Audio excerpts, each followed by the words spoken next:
Можемо починати. Шановні колеги, доброго дня. Good afternoon, dear colleagues. We are glad to see you all online, remotely. Today, we are going to start a series of discussions. It is carried out by Ukrainian Institute together with the Ministry of Foreign Affairs of Ukraine, and we will speak about cultural diplomacy, why it is needed for Ukraine, where we are moving. And first from these discussions is dedicated to the strategy of the Ukrainian Institute. The Ukrainian Institute is the institution, the state institution, that implements cultural diplomacy in Ukraine, and we are going to speak about where we are heading during the next 5 years. So this is the series of discussion of the Ukrainian Institute and the Ministry of Foreign Affairs of Ukraine. Today we are in the Ukraine Crisis Media Center, and we thank UCMC for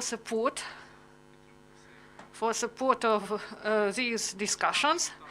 And I'm really glad to welcome our guests, Emine Japar, the First Deputy Foreign Minister of Foreign Affairs of Ukraine, Emine Japar, and also our participants in studio, Volodymyr Shimko, General Director of the Ukrainian Institute, Tatiana Filevska, Creative Director of the Ukrainian Institute, and Lilia Mlinarich, Head of Supervisory Board of the Ukrainian Institute and the President of the festival, Cocktail Jazz.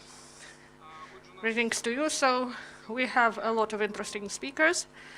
I would like to stress that broadcasting of this presentation, of this discussion, is ongoing on Facebook pages of the Ukrainian Institute in 2 languages, so you may choose Ukrainian or English.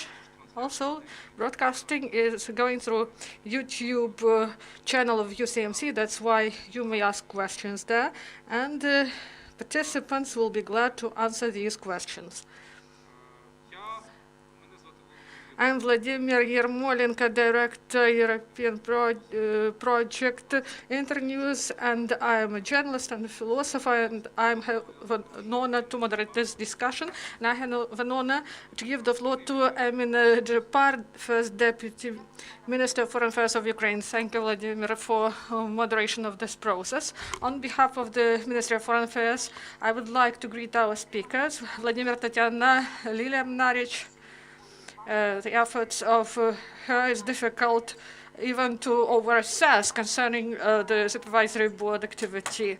This moment is really important not only for the ministry but also for the team of the Ukrainian Institute. I know for sure that a lot of forces, efforts and energy was invested in creation of this program document that is presented publicly today for the first time. The strategy of the Ukrainian Institute that outlines the actions of these institutions, and this is important for the ministry and for all Ukrainian society. This will be important for the next 5 years. I would like to say that for the Ministry of the Foreign Affairs, in the documents envisage one of the main tasks is to form the positive image of Ukraine as a reliable partner.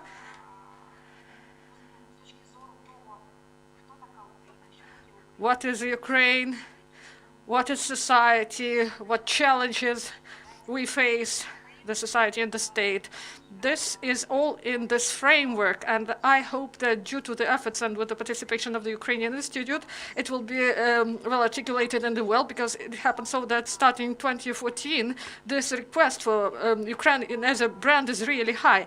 And for the last 5 years, I've visited many countries, and people have different perception about Ukraine, and the strategy and its implementation will allow us to direct more clear and provide more clear understanding what our country is, how we see it, not how it may be presented by others. Unfortunately, we have hybrid war that is carried out by the Russian Federation today. This is not only a physical war that is in Donbass, but also this is the elements of soft power as the implementation of the hybrid war in order to form their own narratives in relation to Ukraine. I would like to say that systemic work in the Ministry of Foreign Affairs to form public diplomacy as an area of work, it started starting 2015, and today's Minister Dmitry Kuleba. This is one of the main priorities for him now, because practically this area was started by him. And now at the level of the minister, we have big interest to this area of work. And we believe that soft power, especially in today's world, where we only follow those slides that form perception, these headlines, the dynamics is so of the process is so high, and political situations and social situation is so quickly changes that we should have modern creative instruments how to work in this situation that is quickly changing. And I believe that the Ukrainian Institute is a very good instrument, element of soft power to implement this task. And the ministry should become a main beneficiary of the product that will be produced by the Ukrainian Institute, and this is very important concerning the formation of our task. And I believe that here the main ground for success, and as a head of this direction in the ministry, I believe that this is the most important synergy of cooperation between the Ministry of Foreign Affairs and the Ukrainian Institute. And I believe that we've established such cooperation with our colleagues from the Ukrainian Institute, and now we are going to continue. And we have some events that we plan, and this will be practical implementation of the document we present today. With great respect to your work and the efforts you contributed, I would like to stress the importance of this work for the Ministry of Foreign Affairs and wish success to you and to all of us. Thank you very much, Emine. You made really important focuses from the side of the Ministry of Foreign Affairs, and I believe that Ukraine is the country that constantly complain that they do not hear us, they do not understand us properly, but at the same time, we didn't do much during the years of independence, and I'm really glad that this discussion is on the 30th anniversary of the Declaration of State Sovereignty that happened in 1999. And the strategy of Ukrainian Institute. So we are going to discuss this topic with the head of this institution about the strategy of the institution, that is the voice of Ukraine outside, the face of Ukraine outside, and we're going to speak about some abstract high things, but for our audience, I would like to stress that the Ukrainian Institute is working in practice. This is not like strategy and then there will be activity. We have activity, but we should understand where we should move strategically. Vladimir Sheiko, General Director of the Ukrainian Institute, and Tatiana Filevska, Creative Director of the Ukrainian Institute. Welcome, you're given the floor. Please, you're going to present this strategy. Thank you. I would like to greet our viewers. Thank you for this high estimation and assessment of our work and about these good words about the synergy between us and the ministry. We would like to present the documents which we have been developing for 2 years, a long time, and this document continues this trend which started from Maidan Revolution. Every institution needs some roadmap which will explain how this institution will work, what this institution is and what it is not, what tools it will use to achieve ambitious goals. We have started development of our strategy in August 2018 when we were established. This was an inclusive process, a participatory process. We are not the only one stakeholder in this cultural diplomacy domain. There are many stakeholders, both institutions and individuals, who are working in this domain in public and civil society sectors. And we engaged a lot of stakeholders, a lot of actors to the development of our strategy. We had many consultations and discussions and trips, and we used other tools to get feedback, which allowed us to improve our document so that it is informative and comprehensive. 1 year I studied, and the executive director Maria Zadorozhna studied at Kiev-Mogilyanska Business School, and our diploma project, our thesis, now lays the foundation to the strategic document we discussed today. Our action plan for 2020 is based on this strategy. We do not start from zero. And in our specific projects for this year, we already created them in terms of these strategic imperatives, imperative priorities, which we have already set. I would like to acknowledge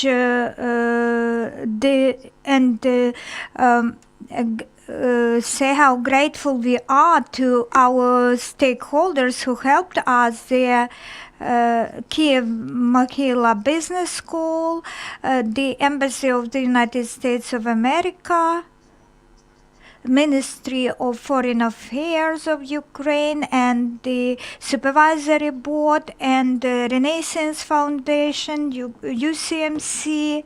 They are those institutions who joined us in this process of development of our strategy. And we would like to thank hundreds of people who contributed to creation of this document. We shall continue. I'm giving the floor to Tetiana Filevska. Thank you, Volodya.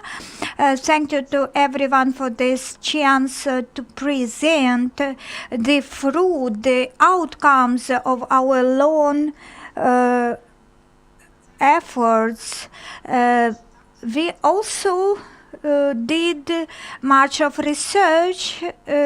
Ukrainian Institute is the first profile institute on cultural diplomacy in Ukraine. It was important for us, and we showed this in our strategy. We reflected this, the notion of cultural diplomacy, what it is. Cultural diplomacy as a notion, as a concept, as a practice has been used for 100 years maybe, but Ukraine should gain the pace.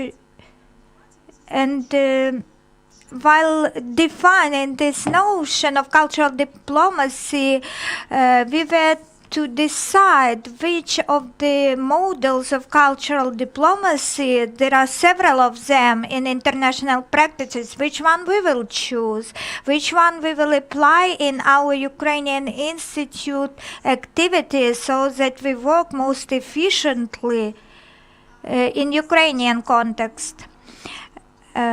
Often talking about cultural diplomacy, we speak about soft power, about image, about brand, public diplomacy, strategic communication, and for us it was important to explain in the document that cultural diplomacy, of course, is a soft power essential tool, but it is also a tool of public diplomacy. And of course, cultural diplomacy has impact on creating Ukrainian brand, the brand of our country, and it is beyond this. Strategic communication is a wider notion. I will now not explain how all these concepts are interconnected, but the place of cultural diplomacy is among all these concepts. Cultural diplomacy, of course, is of influence, on formation of the image of the country, but not only culture is the main in the brand of the country. Other factors also are important, and so we need synergy so that we create the image of Ukraine, not only in terms of cultural diplomacy, but also in terms of economy, in terms of tourism. We should use all available instruments in detail, and the analysis of cultural diplomacy models we present in our strategy. We have analyzed the concepts, dozens of concepts, for example, the one of Goethe Institute, the one of Lithuanian Cultural Institute, and the experience of Confucius Institute of China. This experience is quite different to ours, but we have analyzed these concepts and we took what is efficient, what can efficiently work in Ukraine. The central element in the strategy, the statement, is the mission, the vision, and the strategic objectives of the Ukrainian Institute, which we articulated through long and fruitful debates. I will read them to you out. And our long-term goal, this is an ambitious statement. This is for long term. The mission is to strengthen the subjectivity of Ukraine as a country. This subject of Ukraine is subjectivity of Ukraine is important. This is. Yep. We should articulate our voice to those Так и будет. in the context of post-colonial experience of Ukraine and the need for us to gain this voice and to strengthen this voice. I think that Как на сайте было написано.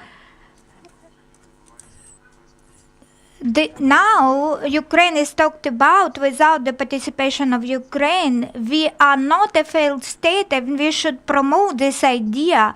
We are not beggars, we are not victims, we should be an equal partner, and we should stand to this position.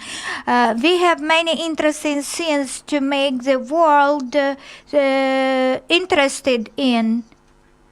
This is cross-cutting in our strategy as a priority in our programmatic lines and specific projects. Talking about vision, our vision. Our vision is how we wanted that Ukrainian Institute looks like after 10 or 15 years, and we articulated so that Ukrainian Institute is an expert, sustainable institution which can represent Ukraine via cultural potential.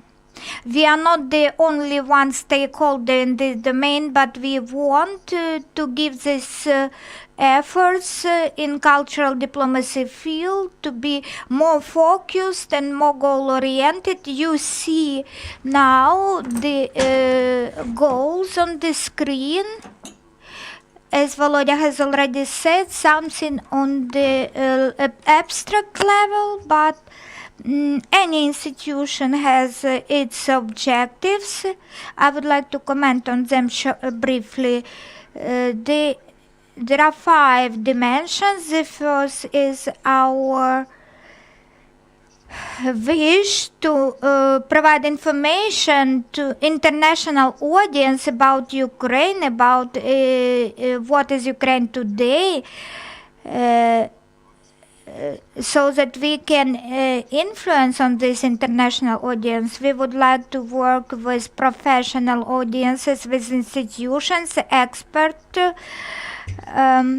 circles at the institutional level, because on the institutional level the sustainability is built, and the engagement of experts for Ukraine, which has only fragmented connections with outside world, it is principal thing. Strengthening capability of Ukrainian culture, education, science, and civil society actors in international cooperation. Many institutions had no experience in cultural diplomacy, or they have no skills of language, no English language skills, and no project skills, project writing skills. So we want to give them independent role so that they can present Ukraine abroad. The fourth item is to achieve sustainable representation of Ukraine in the world's cultural processes, cultural platforms, where this synergy, this communication, this cooperation takes place.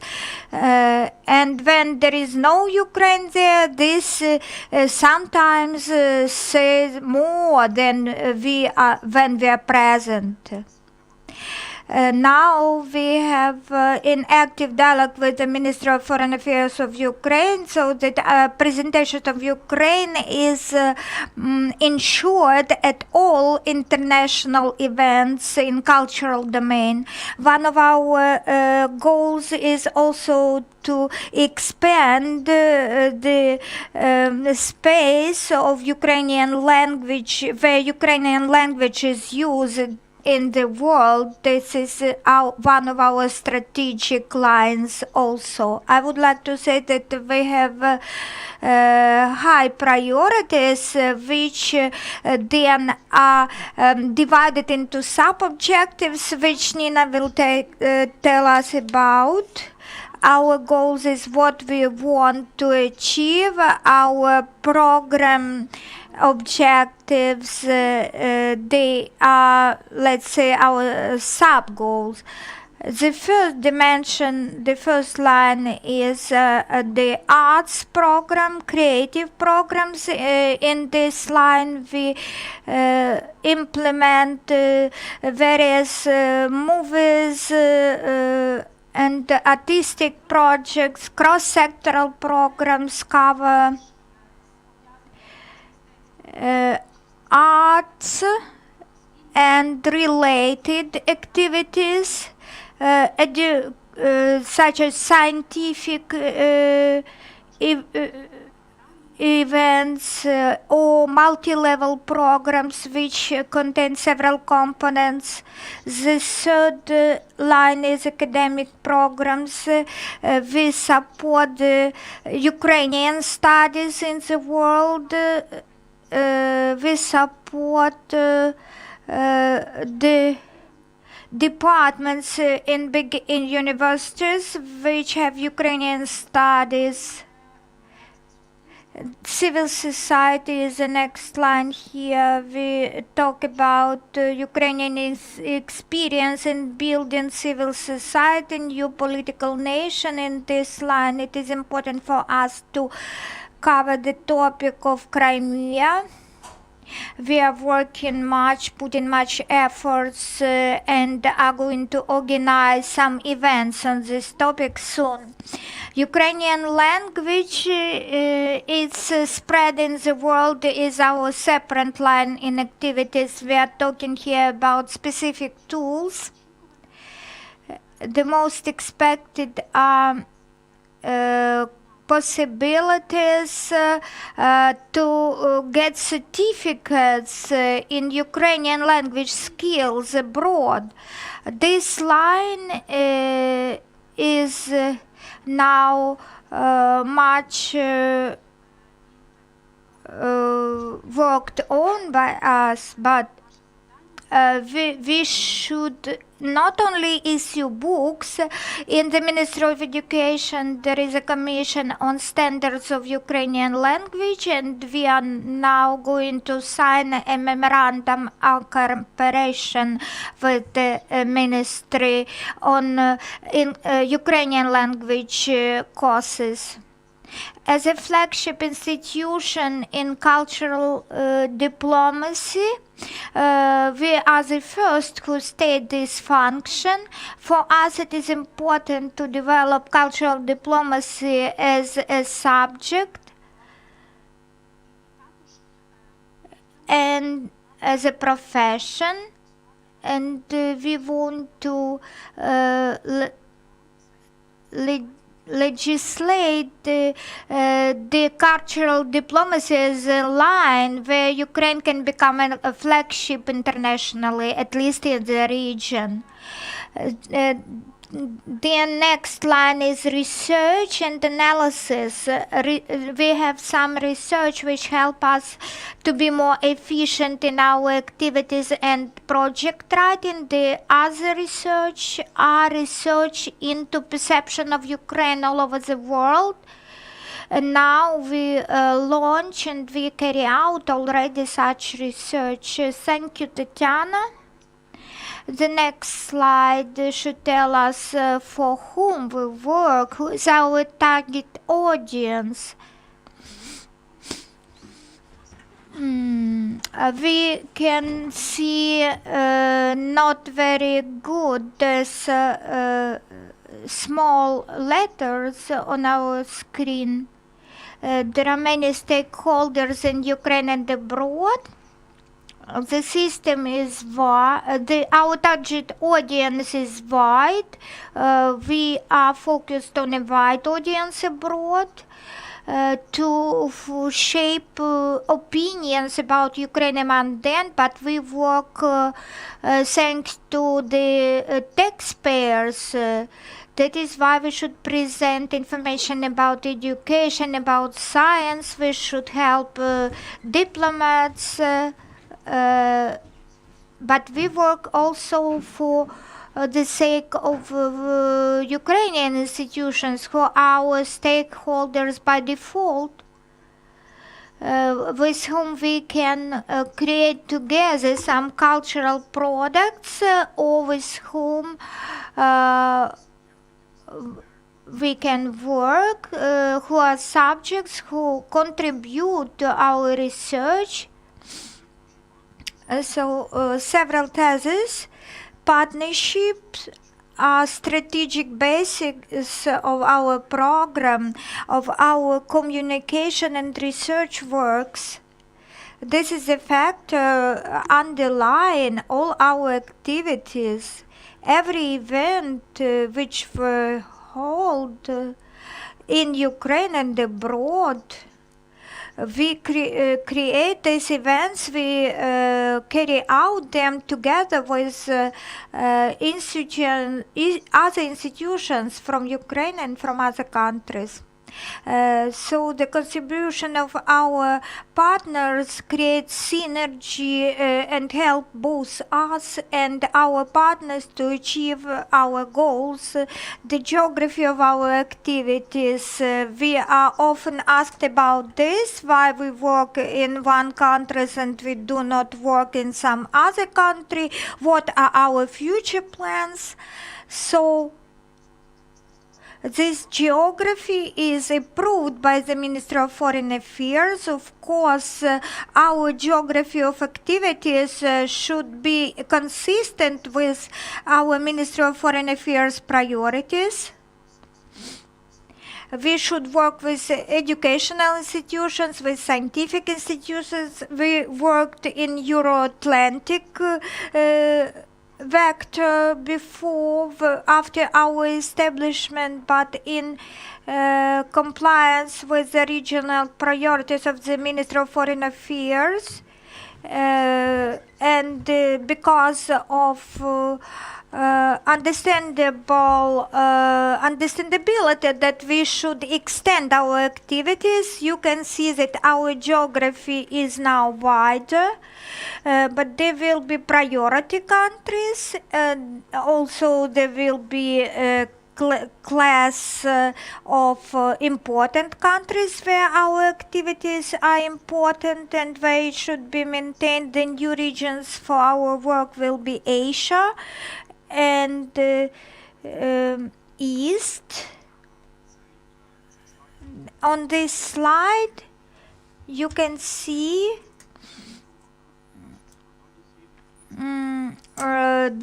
we should answer the second question, whether we have any affiliations abroad. This is an important question for us.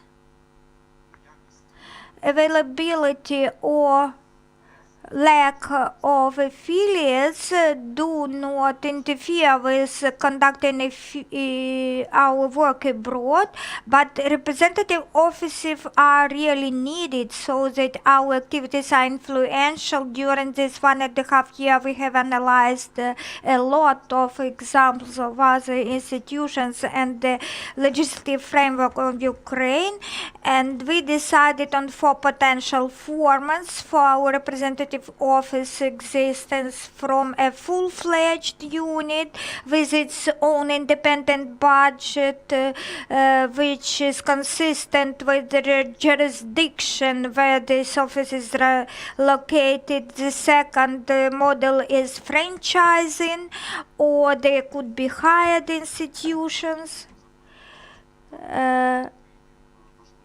For any of these models to be implemented, several prerequisites are important. This is a 3-year budgeting and planning and positive dynamics in funding of the institution, because there is no sense to put money into this process, into this long-term process, if these affiliates will not have money to maintain their activities in future. So they should have legislative framework, they should have staffing, how they will get funding, how they will report on their activities, because very many things to be changed so far so that these models become working. We shall start maybe pilot project, pilot affiliate in Poland, where we shall test our affiliate activities, and then we shall extend this experience. So this is the end of our formal part of presentation. The strategy is a 50-page document where we cover not only these issues which we have mentioned to date, but it also talks about risk management, about our efficiency, performance efficiency indicators and monitoring, how we will achieve our strategic goals. A large chapter about background, about history of cultural diplomacy, details of our projects, and communicative framework of our strategy. This is quite a comprehensive document, and you are welcome to read it at the website of Ukrainian Institute. Thank you very much. So you advertise the strategy. It looks like it is an interesting nonfiction, and everyone wants to read it. So it was an impression you gave us. I would like to provide the opportunities to ask questions, but it will be later. Now I would like to give the floor to the head of the supervisory board, Lilia Mlinaric. Thank you for inviting me. I'm really proud how the Ukrainian Institute develops. Once again, I would like to thank Dmitro Kuleba. And I remember that in 1916, the idea appeared to create the Ukrainian Institute. For me, it is a pleasure that during the last years, several independent, bright, and modern institutions appeared that deal with Ukrainian culture, that develop image of Ukraine, promote image of Ukraine, and how it is presented in the world. And maybe I'm biased, but I believe that cultural projects may change the image of Ukraine, and they change the image of Ukraine. We have such practice. There was Year of Ukraine in Austria, and the Ukrainian Institute hold this event really brightly, and we have interesting reviews from European press on this event, and we had several approaches to this document during the meetings of the supervisory board, and we had heated discussions about this document. The Ukrainian Institute formed the mission, vision, goals, and also the Institute wrote what it is and what it is not. It works transparently and provided the mechanisms in order to cooperate with NGOs, activists, civil society, and the whole cultural activists, separate projects. This is cross-sectoral and cross-cultural programs, and this is a real and clear sign where we should go. I really like the team of the Ukrainian Institute. I would like to thank them because this is an energetic team that has a proper vision where to go, and they have skills in project works, and this is a project institution. It has projects, promotes them, involves interesting projects and cultural practices, and may share with others. And we thank for this. And I'm really glad that the topic of Crimea is raised by the Ukrainian Institute. This is a painful topic. I remember a really interesting project. For us, it was really difficult. This is Cocktail Jazz 2017. We saw for the first time that this format, 153 countries watched this format. We said that Crimea is Ukraine, and we show why we believe so by these creative projects. We create bridges between Crimea and Ukraine. So I wish all the best and good results. Thank you, Lilia. I have a difficult role. I also want to provide some compliments, but I'm a moderator and I need to ask difficult questions for you to find answers. My first question, why do you need this strategy? The world is changing, everything changes. Today we have COVID, next we'll have some flu. You should adapt constantly. You need to have flexibility in order to provide finances here and there. Then Confucius Institute will come and say, let's make a good project in China. And you will say, we have a strategy. And they just go away. Why do you need this strategy? Thank you, Vladimir. The same question was provided by Jerzy Onach, former director of the Polish Institute in Kiev. He was one of those who provided the comments for the strategy. He raised this issue. So in this post-COVID or even COVID times, how would you provide for the how do you provide the relevance for the strategy? But we believe that our strategy is the framework in order to reach far-reaching goals, and this is not restrictive concerning how to reach the goal, by what projects and activities. And I believe that pandemic, the world pandemic, and this year we canceled 80% of our projects that we've planned, and in a month we made New Year plan and started to implement it. And this is the evidence that the strategy works, because we adhered to our strategy vision and and we just changed the way how we implemented the strategy.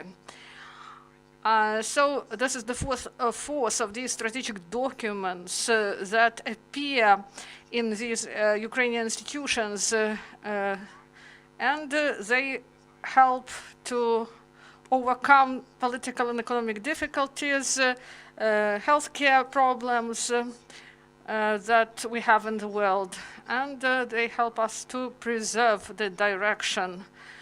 And we should make steps in our work, we should compare ourselves, and we should continue. So this is about philosophy, and if we are speaking about practice, we have a risk management section in our strategy, and we provide all necessary information there. And this is said by philosopher.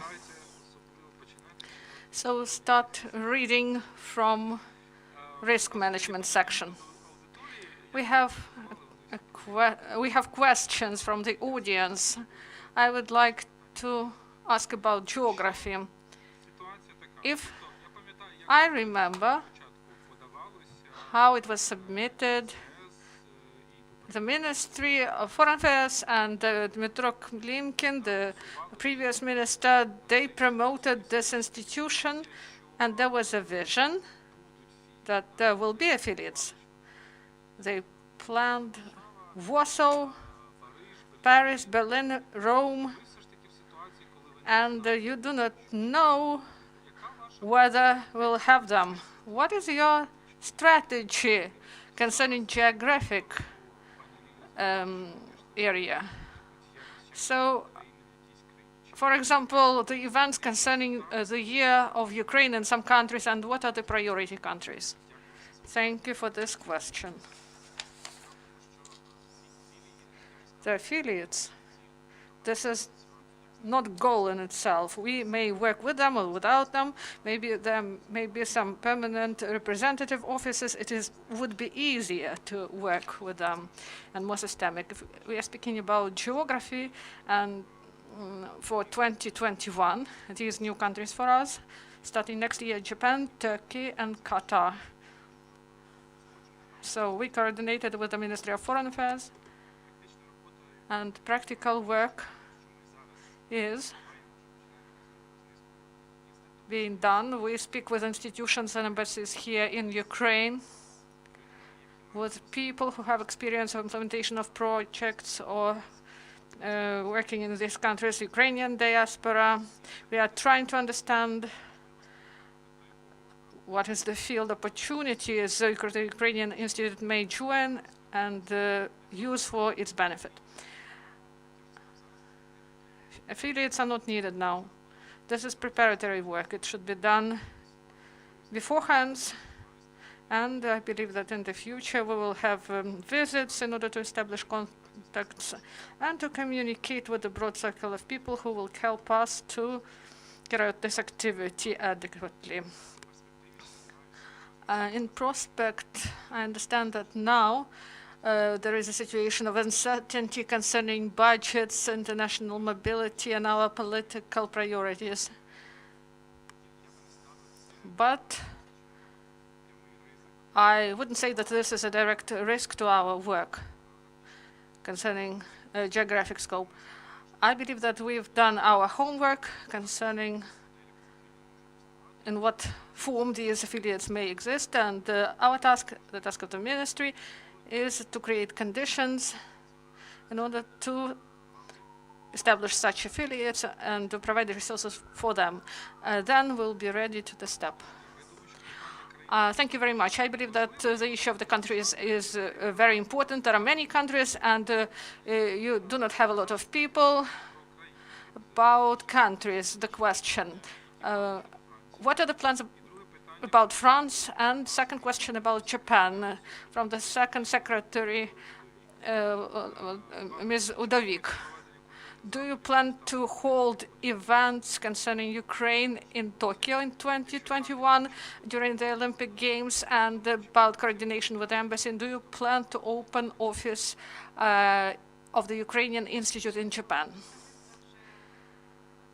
So Vladimir answered about presentation about activity in France and Japan. France was and remains our priority country. We had experience of implementation there, and in the future we will continue. We have sustainable partnerships with the Cannes Film Festival. Despite pandemic, we held successful professional events for Ukrainian experts in cinema, and we will continue to do this in different areas of our activity.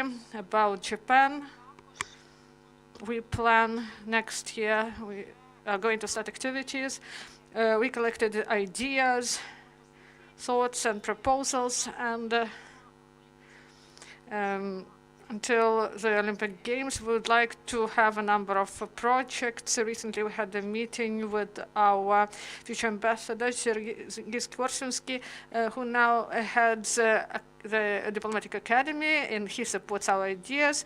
And when he comes to the country, we will work in this direction. Also, we met with the representatives of Japanese embassy, and we found common grounds with Japanese counterparts, and those topic of partnership that will be the most beneficial for us. So our activity, the activity of the Ukrainian Institute, will always be coordinated with our foreign diplomatic institutions. In a week, maybe a little bit more, we would like to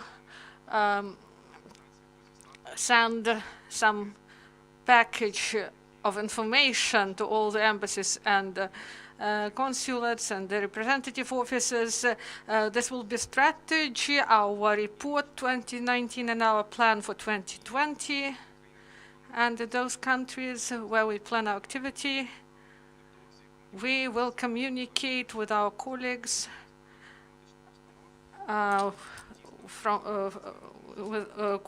foreign diplomatic institutions, because they accumulate experience, and our cooperation here is natural and needed. The last question about geography. We are speaking about big countries, but what about Romania, Bulgaria, Slovakia, Hungary, Latvia, Lithuania, Estonia, Belarus? You've mentioned Turkey. So building some neighborhood relations, the cultural identity of the Eastern Europe. It's not a simple choice. So this geography, these countries, you know that they took a lot of energy. There are some small countries, there are a lot of small countries in the region. So we should, and we made this choice.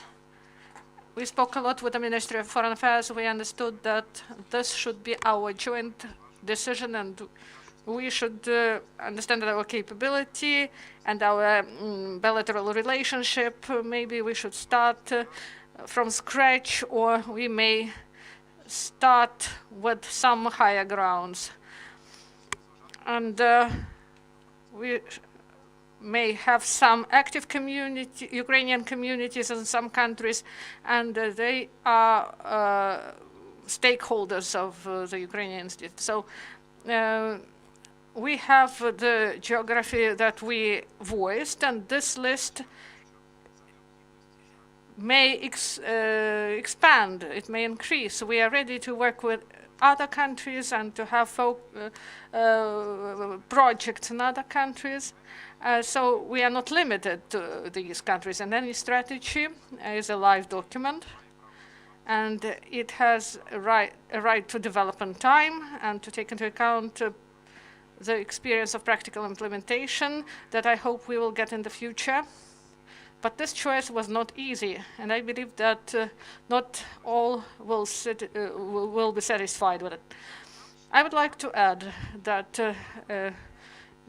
neighboring countries, we worked in Poland, we will continue. We have Hungary, and recently we'll have, and in the future, nearest future, we will have Lithuania. So this is about 5 years, and then there will be different geography, maybe. We will expand our geographic scope, and we hope that we will increase the capability of the institute, and we will be able to cover more countries. You cannot start from everywhere. You should start from somewhere. To start in some localities and then expand. I would like to add one more thing. In the framework of our activity in the sphere of cultural diplomacy, we plan a big event in cultural diplomacy that we want to propose to the whole region, and we developed the model how to involve all the countries of the Eastern Partnership to build cultural diplomacy in the European area as the leaders of this movement. So we play this role, and we should prioritize. As Eastern Partnership is really important. Ukraine is a natural leader in Eastern Partnership. So the question about affiliates. Do you plan to open an office in Poland? But I believe you answered this question. I would like to briefly comment that we had and we have good support of Andriy Deshitsa, the ambassador in Poland, and Poland is maybe the only country where Ukraine owns the premise, and it was repaired for the needs of the embassy and for the consulate, and in the nearest future maybe it will be good for the Ukrainian Institute. We even visited and looked at this premise, and we have support of the ambassador, and a lot will depend on the capabilities of the ministry and the institute to implement this project, but this is a big dream to implement it. Thank you very much. So we have about 7 minutes, and you may ask questions through the chat. We will voice them because the moderator exhausted his difficult questions. No, I have one question. We spoke about stakeholders. As I understand, you cannot provide grants to announce contests. We have diaspora organizations, for example, they want to collect money from elsewhere, and they may provide some money for the days of culture in some European or American city. Or some Ukrainian organizations, they have their projects. Maybe they have partially some finances. Do you have cooperation with such institutions? I believe that there are two different answers for this. First, this is grant as the instrument of financing.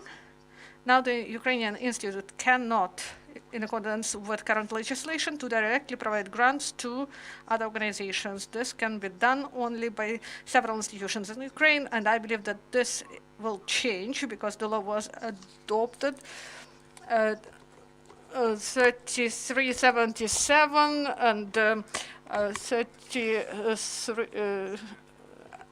So in some time, this will allow to use these instruments.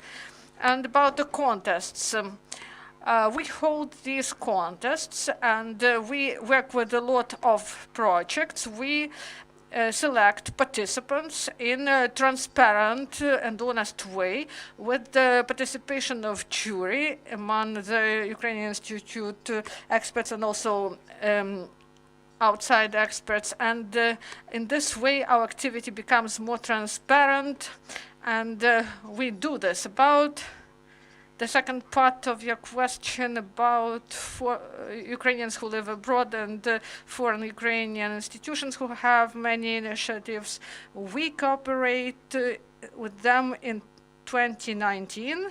We did it actively, and here we should understand the responsibilities of the Institute and the Ministry, in the structure of which we will have a unit that is responsible for cooperation and humanitarian cooperation and connections with Ukraine who live outside Ukraine. And in the budget of this department, money is envisaged to finance the projects of Ukrainian diaspora, for example, Ukrainian language courses or other initiatives.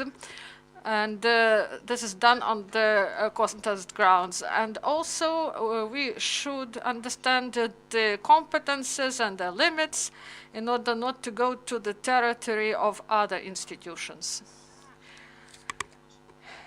I believe that Vladimir provided comprehensive answer. So we do not have much time. I'd like to tell about very important things which we have not talked about today and which usually are asked about. This is what country we present to the world, with which topics we work, and in which paradigms, in which ideologies we sustainable or permanent, which narratives we use.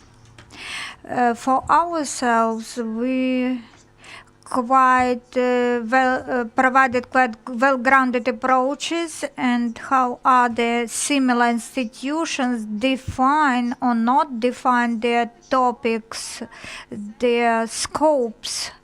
This choice for many institutions is dictated with the topics of interest in the societies, and we have chosen the same way.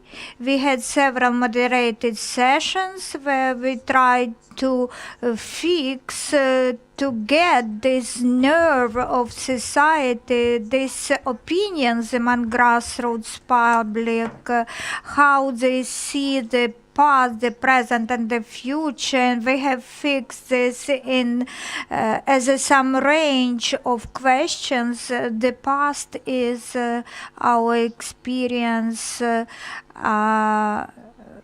This is both negative experience of trauma, our lives in totalitarian society, our traumatic and catastrophic experience such as Chernobyl catastrophe, which will be 35 years from now, next year, and this heritage we should rethink. What can we say in this context to the world, and what the world wants to say to us? And the present is the second framework.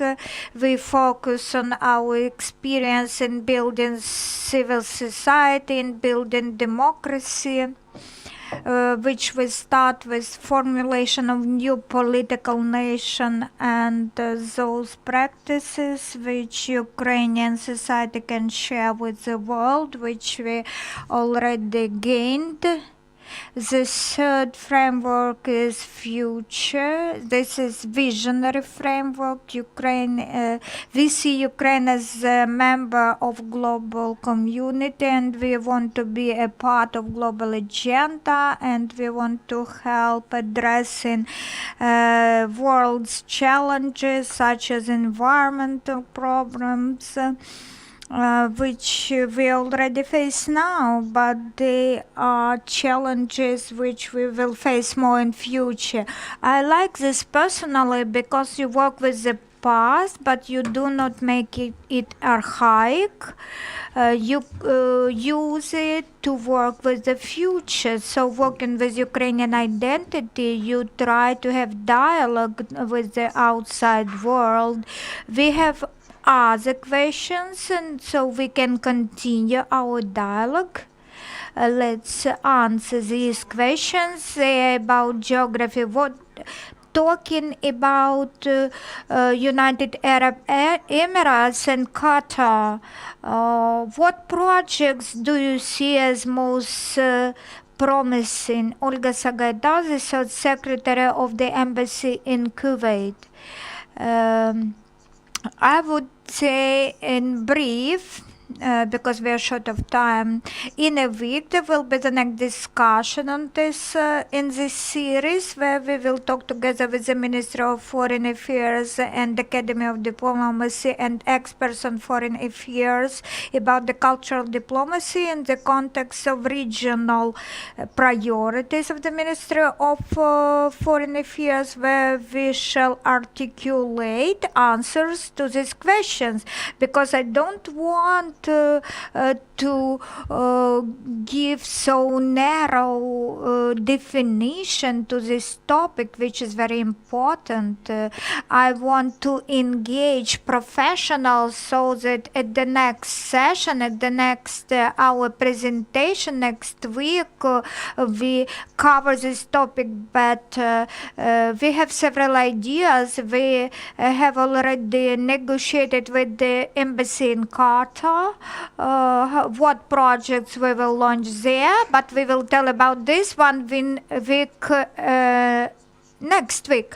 What projects will be implemented this year and next year? Tell our audience what you have already achieved. What are your achievements? Maybe you know what I will be talking about. I can say about this because I was a producer of this project. When we had the year of Ukraine in Austria, we had a mega project. This is a picture. In the center of Vienna, there was a cross-sectoral project, the Ukrainian Night. This project covered both electronic music and the new media and video information.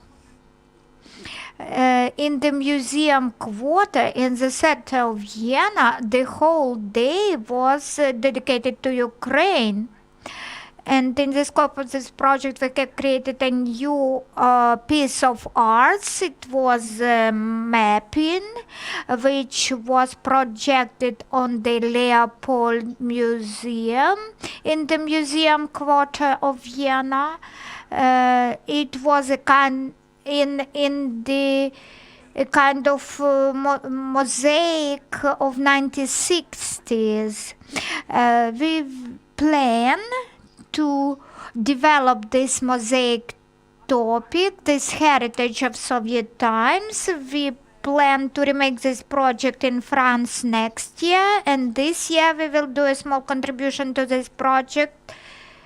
This is my favorite project, I think. Volodymyr.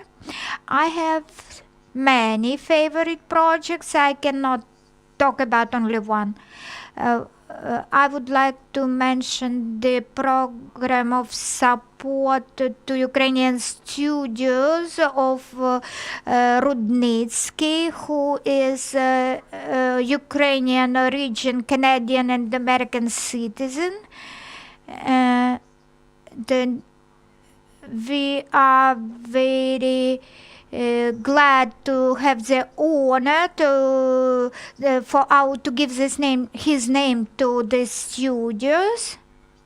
Finally, we have launched this program, and this is an important message to the international institutions who study Ukraine as a subject and object, that for the first time, for the 30 years of independence, our government focused on historical and cultural studies in the wide humanitarian sense, which create Ukraine on the map of the world,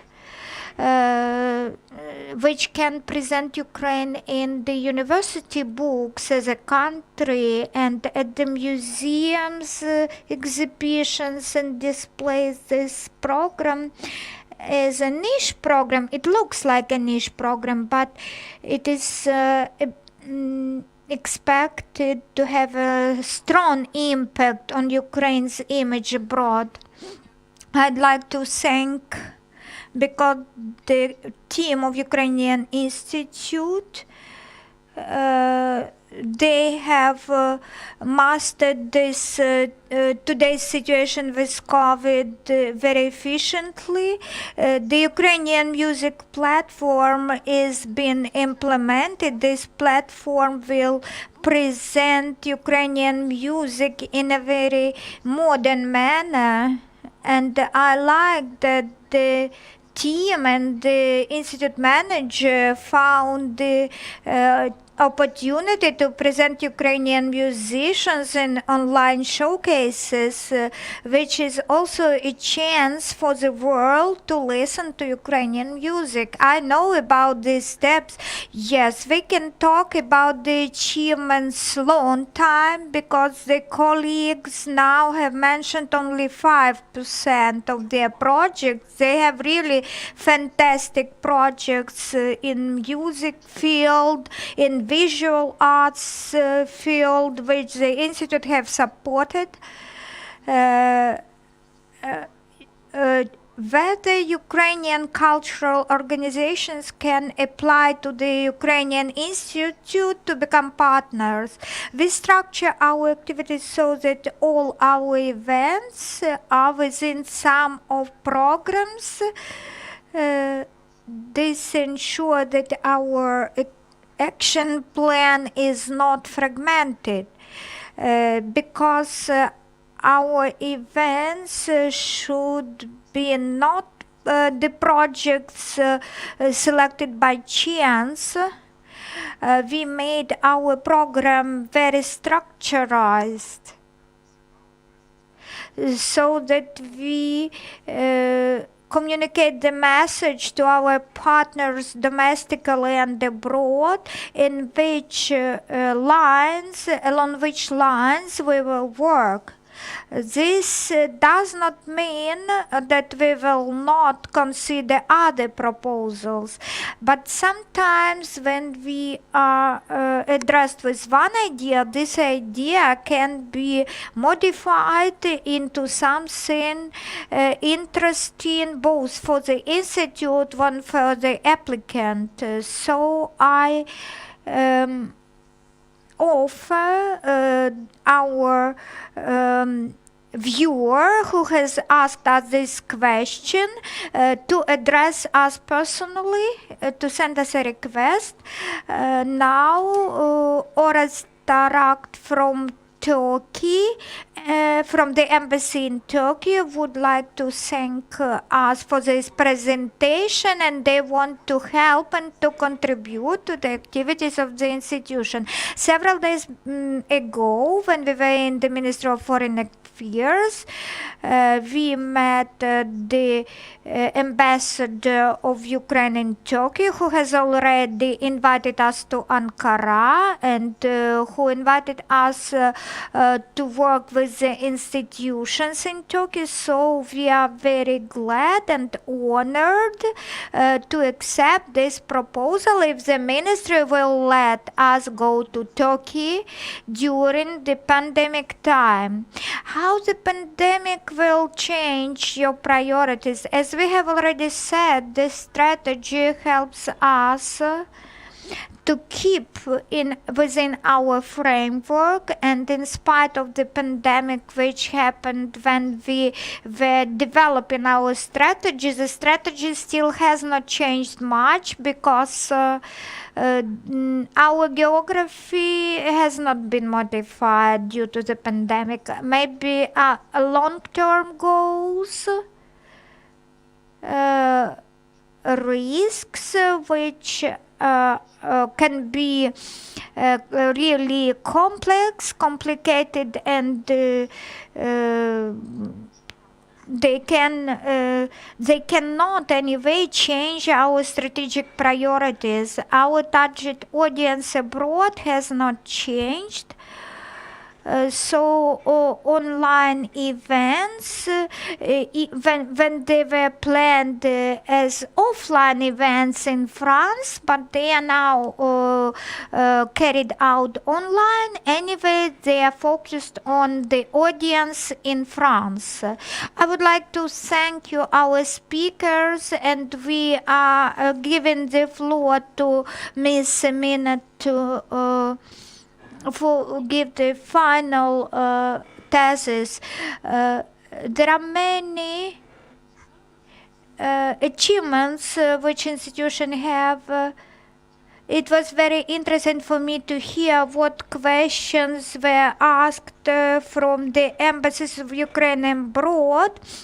From these questions, we can see that this institution, Ukrainian Institute, is very relevant today because it can help to build the better image in Ukraine worldwide. Thank you very much to our speakers, Volodya Shiko, General Director of Ukrainian Institute, Tatiana Filevska, Creative Director, Lilia Mindalenarich, Head of the Supervisory Board, and we would like to thank our viewers, our audience. Thank you to Ukraine Crisis Media Center. This is the first discussion in the series. I'd like to remind you that in 1 week, we will have the discussion on regional priorities in cultural diplomacy with the representative of the Ministry of Foreign Affairs. And after 2 weeks, we will have the discussion on the synergy in cultural diplomacy efforts. So please follow our website and see and